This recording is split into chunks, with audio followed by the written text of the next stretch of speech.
Hi coaching friends, this is Coach Joe. In today's video, I'm going to go through with you 5 important considerations that you would when you bring sports training online. I've been doing online training on and off for the past 1.5 years due to COVID, so I will include some coaching tips for you as well. Hopefully, at the end of this video, you'll find that online training is not so daunting after all. In fact, in some cases, it's actually more effective. So that's coming right up.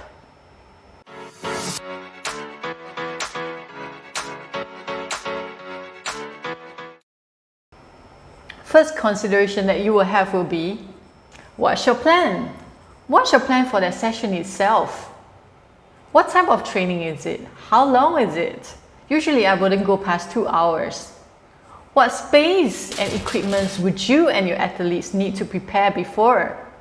Do they need to wear shoes? So here's one tip for you. Online training doesn't need to be physical all the time. I've done things like teaching my athletes how to read food labels, how to plan for their own sessions, wellness checks, especially during lockdown. We just come online and talk and reconnect.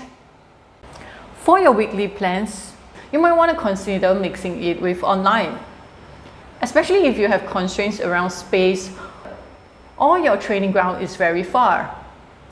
A lot of schools nowadays are asking students to do home-based learning as well. So you might want to see how you can mix it in with their school schedule and make it more efficient for them. Then there are also some types of training that can be as effective when you do online. For example, I've asked my athletes to come online. So what we do is we do the planning part together, whether it's agility, speed work, or endurance. Then I'll approve their plans and then I'll set them off to their nearby parks and stadium, where it's more conducive. And think about it, it's also a great opportunity to incorporate things like integrity, self-planning, independence. You can also include online trainings during certain months, for example, the exam period. And you have an upcoming season and you cannot not see your athletes for a month. Bring training online. That's very time efficient. You can just meet them once to twice a week for an hour's workout each. During the holiday as well. And you want to give your athlete a real sense of a break. You can also blend online trainings into your yearly plans. For one, sadly, I don't think COVID is going away anytime soon. Do you? So take this opportunity to build competencies in you and your athletes and adjust to the new norm. Also, it's very useful for people who stays in huge country. For example, your athletes have to travel 2 to 3 hours just to get to a 1 hour's training. Now we are going on to second consideration that you would when you do online trainings. We spoke about building your competencies. So the second consideration will be building your resources. Where do you find them? You can think about building it yourself. Though it might be a bit time consuming, but the good thing is you can craft it exactly the way that you want it to be. You can use the term that you have always been using. It can be as sport specific as you want. And also during lockdowns, it's great to see a familiar face. So I've done videos of me hopping around, working on single leg balance, doing paper toss on the wall to practice catching, and also audio files whereby I go left, right, or the colors of the cone to add some reactiveness to a very simple drill.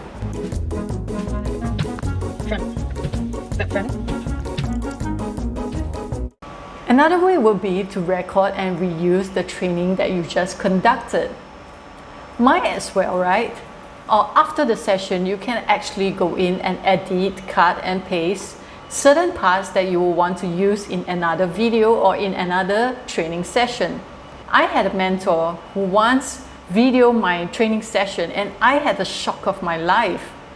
So having your session recorded is also a great way for you to see how well you have ran the session and what else can you improve from there. And how can I not mention YouTube? where this video is going as well. There are so many kind-hearted people out there who are sharing tips, their expertise and training ideas online.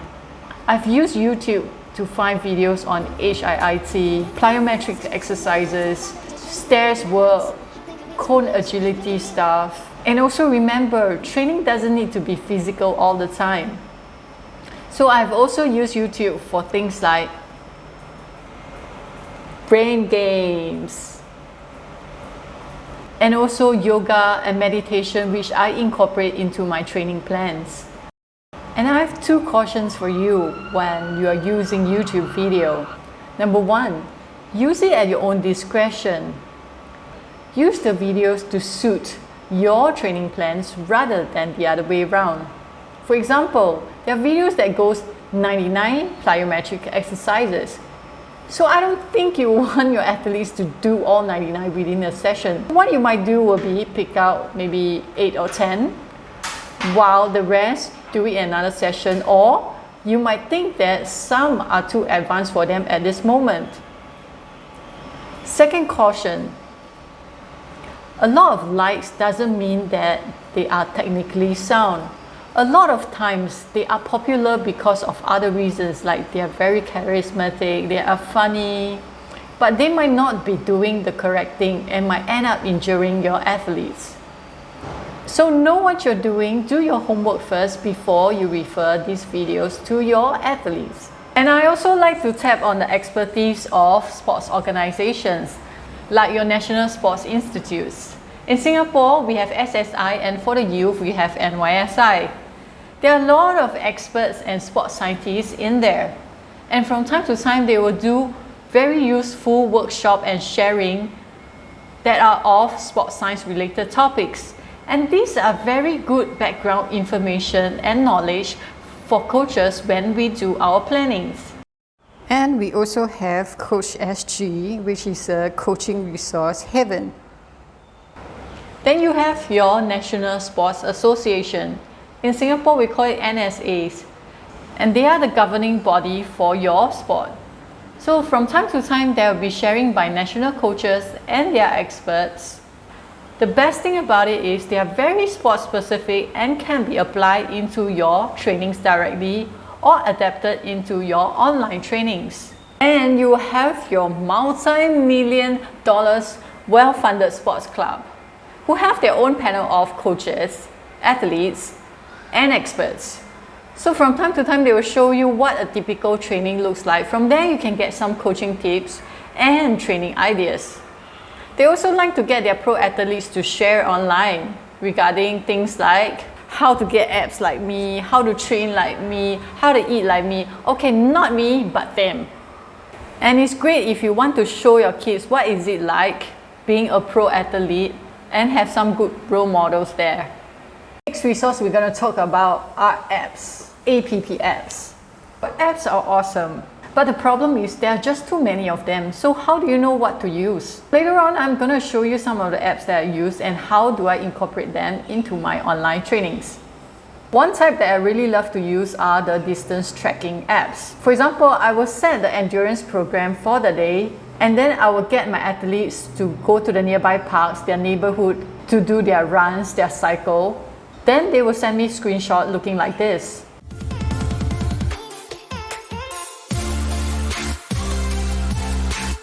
If you know any of your athletes have fitness watches, that's even better. You can help them tie it up with their phone fitness apps and help them build a fitness profile over a period of time.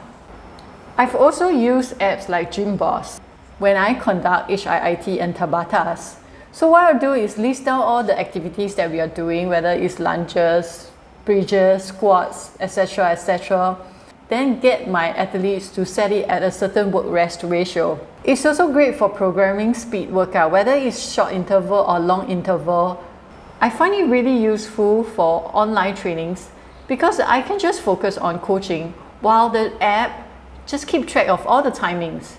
It's great for offline as well. You can just set the program and get your athletes to run through them. And you also have cloud-enabled softwares that exist in the form of apps, like Duckfish and HUDL. They are great for video analysis. They have all the analytical tools are very useful and intuitive. I have used them to correct some of my athletes' throwing, jumping techniques by using those tools. And tactical sessions. Who's to say that you cannot run tactical sessions online? We look at our past videos and also videos of our opponents. And despite being online, we still can have very engaging discussions. It can also be the case of you giving them their homework. For example, look at the first half, the first quarter, and then see what was done well, what needs improvement, and come back another session for more discussion. One thing to note is that unlike the previous apps, these two are not free. In fact, Duckfish can cost quite a fair bit if you subscribe to it on a monthly basis. And that brings me to the next caution, which is just be careful when you ask your athletes to download certain apps. Try to make sure that it's free or super low cost. If not, do a bit of homework. I'm sure there are free alternatives out there so that we can remain inclusive. Not all apps are made equal. There are just some apps that make trainings more fun and interesting. I'm going to share with you two.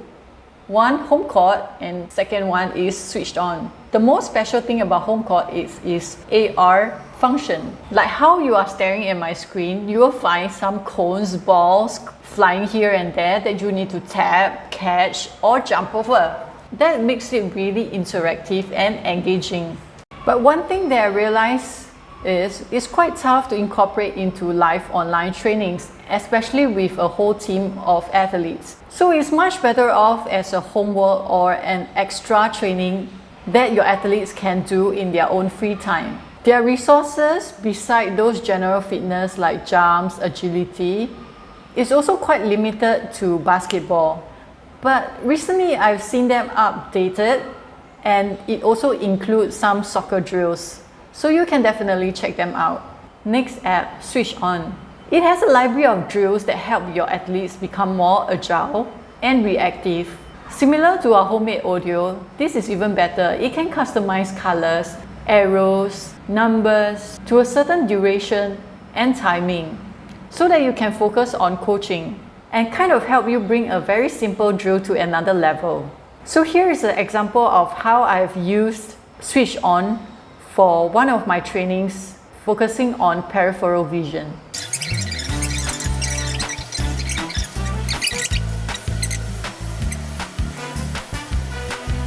And you can also leave comments down below to share with me and the rest of the coaches what are some of the apps that you use and are useful. Now that you have all your resources, it's time to choose a storeroom. So we're gonna talk about both online platforms and offline options. Offline options, I'm talking about things like personal thumb drive or hard disk drives. So these are really very simple to use. A lot of times you just cut and copy and paste in. They are also very low cost and you don't need to be very techy to be using them. But of course, stuff like this, you will need to update it yourselves regularly. So can you imagine like uploading something and then have the risk of it crashing? So it have happened to me before that I just cannot access. Then I have to reformat the whole thing and everything was lost. Those are very heartbreaking, cry me a river moments. But just today, funnily, before making this video, I was logging in into my Canva and it wouldn't load. Of course, I panicked for a while and went like... It sets me thinking as well that hard disk drive, thumb drive, all these are really good as backups. For me, cloud is the way to go. I store my things online 90% of the time. I like it that way because online platforms are really very timeless. You know the saying of whatever goes online stays there forever? And also you can access it anywhere or anytime that you want. It's also very easy to sync and share and do collaboration with anyone. But it comes with certain cons as well. One is it requires certain amount of cost. Some of them will require you to do monthly subscriptions. Or for example, certain drives will want you to buy a certain drive size. Then there's also the need to learn Different platforms store, create folders, right? Upload things in slightly different ways.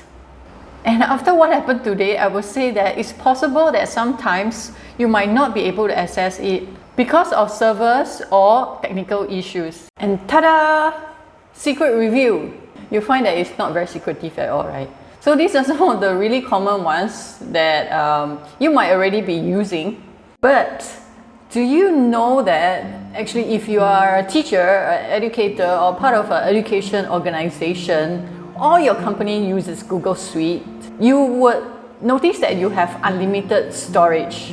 What you can do is actually set up a folder so that your coaches who are not under the umbrella of that organization can also enjoy unlimited storage. Previously, I have shared with a bunch of coaches how to do that, so I'm just gonna attach the slides here, okay? Here I'm also showing you how I have used Excel, Google Sheets, okay, to store or link up my resources. And if your resources are mainly videos, then YouTube is awesome. My favoriteest of all is Google Classroom, and I'm going to share with you why. Basically, look at how well it can categorize all your resources. Okay, you can input topics, endurance, sport specific. You can even upload all your training plans into this. So let's take a closer look here. For example, for agility, I uploaded my own videos, homemade videos. I connected it to YouTube, and for here, I put my session plans in. And this session plan in particular, I uploaded my own PDF file accompanied by a link to YouTube. And all this is very well connected to your Google Drive and also your calendar. And from here, you can see that you can add teachers and coaches and students via the link. There's even that function of giving them the assignment and receiving the homework through the classroom. Honestly, there's so much Google Classroom can do. Okay, but I wouldn't go into details at this point of time because our main concern is it being a resource bank for us. And I have plans to make another video that teaches you the whole functioning of Google Classroom. Now, having said all that, of course, this list is not comprehensive, or that's not the only way to do things. But these previously mentioned have all served me really well, and I'm contented. So if you have any better options out there, do share in the comments below. And we come to the fourth consideration, choosing a training ground. But it's such a headache, right? Like there are so many options out there. So how do you know which one do you choose? So during the pandemic period, I went on a rampage trying to find the most conducive training ground.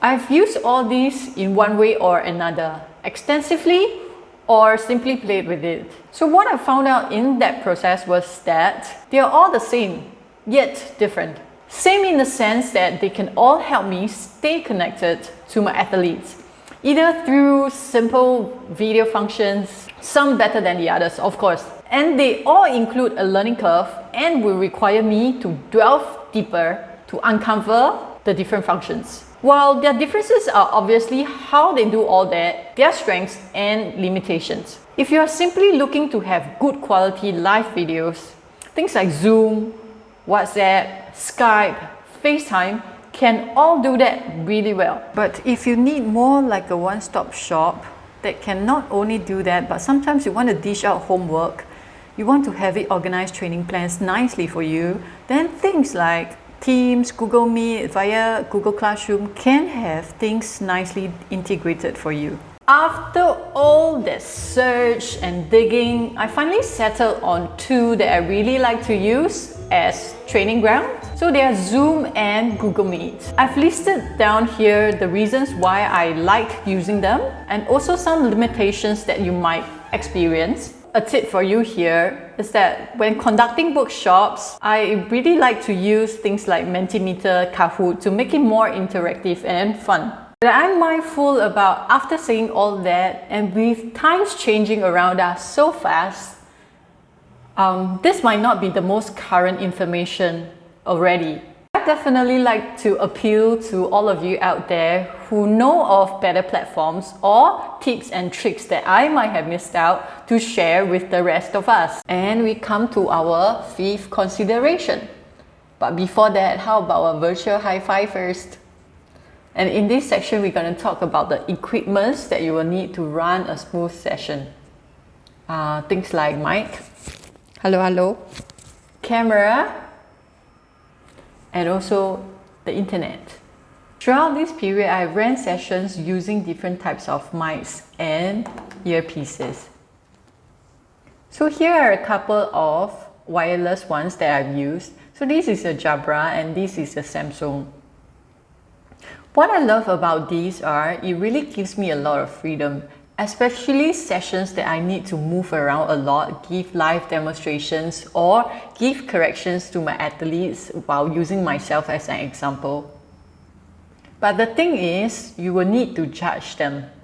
So there were a couple of sessions that they failed me in the middle of it and I needed really to adjust and it could get a bit disruptive. Then also, they each cost me around $100+, though I know there are cheaper options out there, definitely. So go and explore it. Then I've also used these wired ones, earpieces. Okay, they are really great, simple to use. You just basically plug into your phones or your laptops and they are good to go. And they are also very stable. I love to use these when I'm conducting sessions like workshops or presentations. Then I also have used these mics, okay, and I make sure that, they are really long and allow me to move around. Alright, so this is a Boya. But you can also notice that there is no receiver. You have to depend on your phone or your laptop for the audio. So in that manner, it might not be the most helpful option for you if you will need to listen to feedback or to your athletes. But these are cheap, okay? It cost me around $20+, and the sound and the audio, okay, as you can hear from here, is really clear. Here I'm going to show you some of the examples of the sessions that I have ran using different types of mics. Right hand set, the other hand draw a tall Christmas tree. Okay, if you need to bend down or squat down, even better. Straight, and then kick back. Then on each side. Next, camera, action. I've always wanted to do that. So here we're talking about cameras. Not so much about what camera you use, whether it's your iPad, your phone, or your laptop. We are talking more about the setup. Okay, what space and angle it is capturing. One thing that you really want to make sure is that light is not coming from behind you.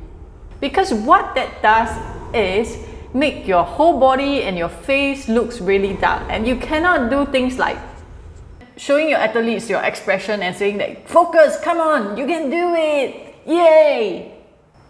And it becomes almost like you're sending them an audio file rather than doing a real live video session. So you will want to face the light, use natural light as much as possible for the best effect, and it's also very cost effective. If that is not possible, then go ahead and on the lights.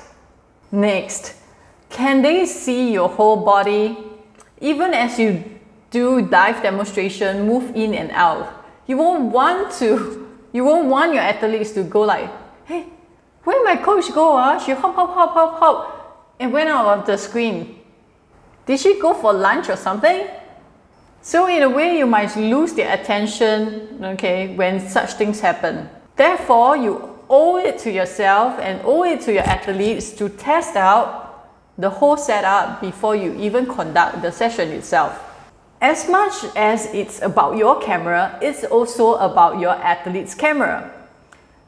It's already quite hard to conduct online sessions. Furthermore, a lot of us will need to see 10, 20 athletes at a time. So you definitely don't want to be seeing a whole bunch of legs or heads bobbing in and out, especially some sessions that you will need to give technical corrections. Okay, so what I will do is give some guidelines before the sessions. For example, tell them what session is it, what space do they need, what equipments do they need, so we don't waste time, and it's also for safety reasons. If let's say somebody get out of the screen without telling you, it might be that they have passed out. Another thing we spoke about earlier was building your resources by recording your live sessions. For example, the angle of your camera, where do you save the recording, the video settings of your recording. So this kind of thing you will need to prepare before that, so that you are recording the correct things and it becomes easy for you to reuse, edit, or do self-reflection after that. The next consideration will be the most important tool that you will need. And it's also whatever that makes anything online possible. Yes, your internet connection and also your athletes. So imagine this, you have the best of everything. Plans, camera, you got your athletes to prepare whatever they need, but your internet connection gets choppy. Or your athletes fade in and out of the session, causing some disruption. And also, it gets difficult to correct them when you or them are getting laggy. But chances are, if you are watching this, I'm guessing that your internet connection is decent and reliable. Hence, this part will be about getting you to be more mindful on things like where are you conducting your session, the range of your Wi-Fi, and if you have a problem with internet connection, what can you do about it? For example, if you are conducting your sessions indoor and using home Wi-Fi, what I realize is as I get further away from the source, like my router or my modem, my internet connections get more crappy. So I definitely want to stay closer if possible. But if that is a problem for you, then I would suggest, getting yourself a repeater or an extender. Essentially what it does is it extends the range of your Wi-Fi so that you can get further away from the source. Also, at times where you need to conduct your sessions outdoor or you need to get your athletes to go outdoor, for example, they cannot wear shoes at home, or if you are doing some stairs work, a few things to be mindful about will be the environment. Is it in the basement whereby you cannot get internet connection? Or how about your athletes? Do they have data? So in Singapore, for example, a lot of parents put parental controls in the phone devices. Like they set certain data limits, or there are certain websites that they cannot go in. Therefore, you might want to check with your athletes first. Now, if internet connection really becomes a problem, to be honest, online sessions is hard enough for both coaches and athletes. So what we can do is really be more understanding and forgiving towards each other, because sometimes things like this just are not controllable by us. And if it's your athletes, what I will do will be ask them why first. And is there a way to adjust my training plans? Or plan something else for that kid? Or put in place more self-directed programs that will train their independence and their responsibility, and in that light overcome this tough period together. That's all I have for you in this video. I hope you have learned something useful, and if there are other topics that you would like me to cover, please do tell. So wherever you are, take care, stay safe, and keep coaching.